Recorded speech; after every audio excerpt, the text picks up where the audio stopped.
All right, so I guess the first thing we'll talk about is your history here at Waccamaw High. How long have you been coaching here? I've been coaching here at Waccamaw High School since 2018. I've been the head coach here since 2020. 2020. Oh, so the COVID year.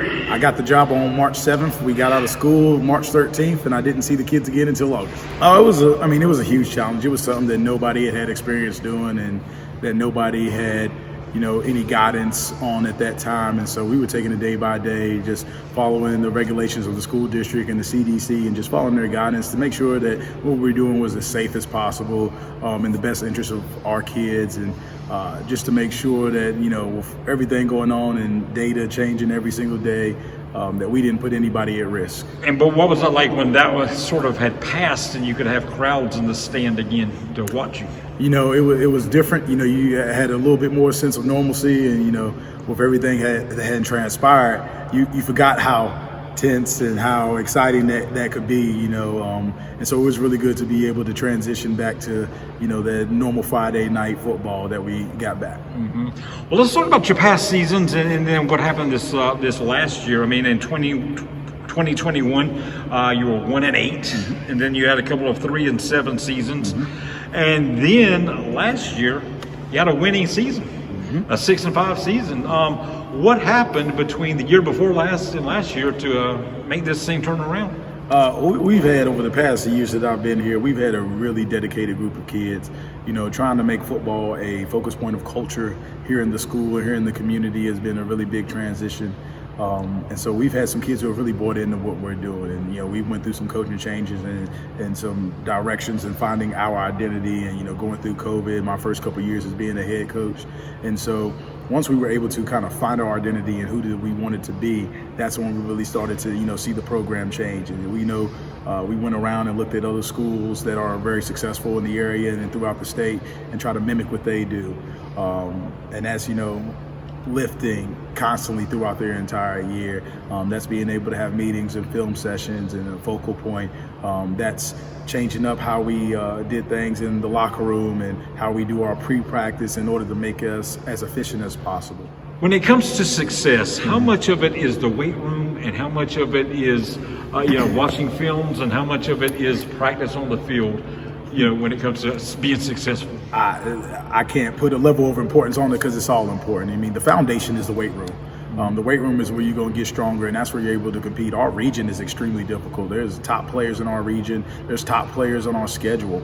I think we're going to play this season. I think there's 3 kids that we play that are ranked in the United States in football. And so the weight room is the foundation of it. It's also how we keep our kids healthy. You build up the muscle around, and that way you lower the risk of injury.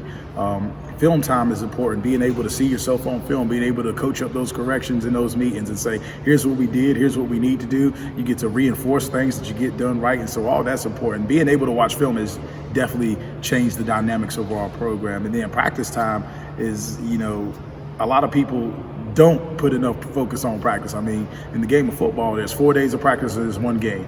I tell the kids all the time, I say, you win the game Monday through Thursday, you just play it on Friday. And so it's all important, and you take any one of those pieces away and you won't be as good. Now, you're coming off a winning season. How confident are you you're going to see another one this year? The kids are excited. The kids are confident. We focus it week by week. Our goal is to go 1-0 every single week, rather than try to look at the whole season. We want to go 1-0 every single week, and the kids know from last year what kind of work needs to get put in and to be able to be successful, to be able to compete in the region. We won some games last year that we hadn't won in a while, and so the games that we lost 3 of those games by 8 or less points. And so that small margin for error is we're able to go back and watch film and say, had we had done these little things right, it's a totally different season. And so that does kind of give us the confidence to say, we can do it right. We just got to do our jobs, do all the little things right. Now you're going to start your season against Carvers Bay. Is that your rivalry? I mean, we've got, 3 other teams in the county, Carvers Bay, Andrews, and Georgetown. What do you consider to be your rivalry every year? Every week it's a rivalry. Oh, every week, okay. every week we go in, we still feel like the underdogs, and we still play with a chip on our shoulder. We still play like we got something to prove. We did have some success last season, but the kids are still hungry. They're not satisfied. They feel like they want more. They feel like they deserve more, and they want to earn more. And so every week is a rivalry, and they're all good teams in this county, and so they're all good coaches in this county, and so we got to show up every week and play our butts off. Now, looking at the schedule, like I said, you start off with Carvers Bay, Hannah Pamplico second, Johnsonville, Andrews, Stall, Georgetown, Loris, Ainer, Dillon, and Marlboro County. Of those, can you pick the ones you're pretty confident you're going to win? I cannot. Okay. That's every week. Okay. And so we got to stay healthy. We got to do all the right things week in and week out. It's any given Friday. It's anybody's game. It's going to be the team that shows up, who's the most prepared, who's the most disciplined, who's going to execute the best. And so every Friday that looks different. And so there's no guaranteed victories on that schedule. I can tell you that.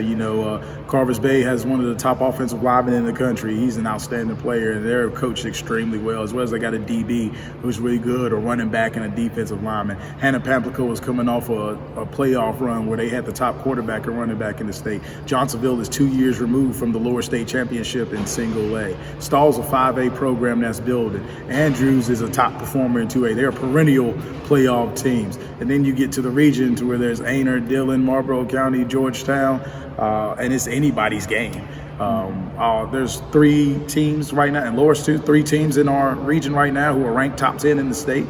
And so, every week is different. There is no guaranteed wins on that schedule. So, talk about your players. Who to watch this year? Who's going to be the standouts, do you think? The heart and soul of our team is the great twins, Amondre and AJ Great. We're going to go as far as those boys take us. They push this team in the classroom, on the field, in the meetings rooms. They hold 5 offers between the 2 of them. They're going to be outstanding players when they get to the opportunity to the next level. And so those guys have been in the program for 4 years and 4-year starters. And so they're going to be the heartbeat of this team. As well as some other senior groups. We got an outstanding senior class. Bryce Holloway is going to carry the ball and play some linebacker for us. He was a big part of our offense last year and defense. Kevin Jackson is going to be he was a big part of our defense last year. He's going to step up and play a bigger role on offense this year. Greg Hall, we moved him to defensive line, and he has thrived there. He's really found a home there where he could be in a better position to succeed. Tyson Strickland is the only returning starter. No, I'm sorry. One of 2 returning starters on the offensive line, him and Owen Mason. And so we're counting on their senior leadership to bring up a young offensive line to get better. And then in the back end, at defensive back, it's a wealth of athletes. Since I've been here, this is probably the most athletic skill group that we've had, with Orion Neesmith, Justin Funny, AJ Great, Talib Turner, Robbie Carrington, Xavier Greggs. All those guys are going to contribute and be able to help us hopefully win some football games. Now, you mentioned you've got twins on your team. It's going to be interesting when you play Georgetown, because they've got twins on their team. Hayden and Aiden Reed on their team. I don't know if you may have twins on other teams you play this year, but I do know of that one. That's going to make it kind of interesting. Twins against twins. Oh, yeah, and those boys are outstanding athletes, and so I think they're multi-sport athletes. Oh, yeah, basketball. We did a story about their basketball a few days ago. Oh, yeah, I know all about them, and so, yeah, we'll see if we can hype that up. Yeah, well, very good. Which game, is there a game you're looking most forward to? The first game. The first game. Yeah, okay. And then the second week, week 1, I'll be looking forward to that game. Okay. And so just the next game. You got to take it week by week. If you start looking at the end, you lose sight of what you're focusing on right now. And so every week, the coaching staff, myself, we all just look to be the best we can that week.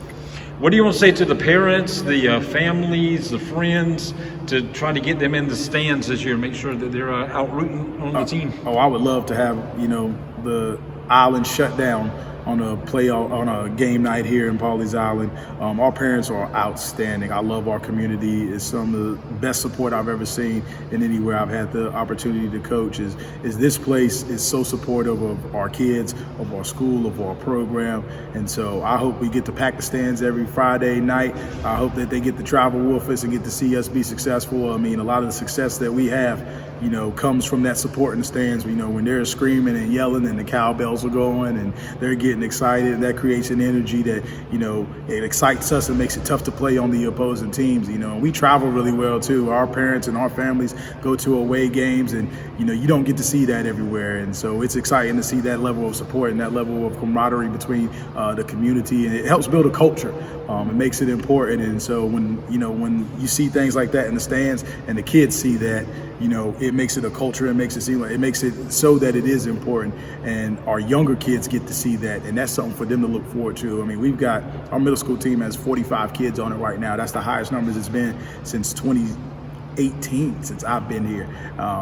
And that's no coincidence. It's partly from the success we've had on the field here in the past, and our community, who is supportive of what we do. All the moms and dads, grandma and grandpas, uncles who come and scream their baby's name from the stands. They love it. Yeah, and a lot of people might forget about that. The players that are on the field, they're important for this year, but if you want a successful team next year, the middle school, the JV teams, I mean, that's building tomorrow. Yeah, it's all about building, a great program. When you build a good culture and the community is involved and the school is involved and everybody's bought in, that's when you build a really great program and not a great football team every year.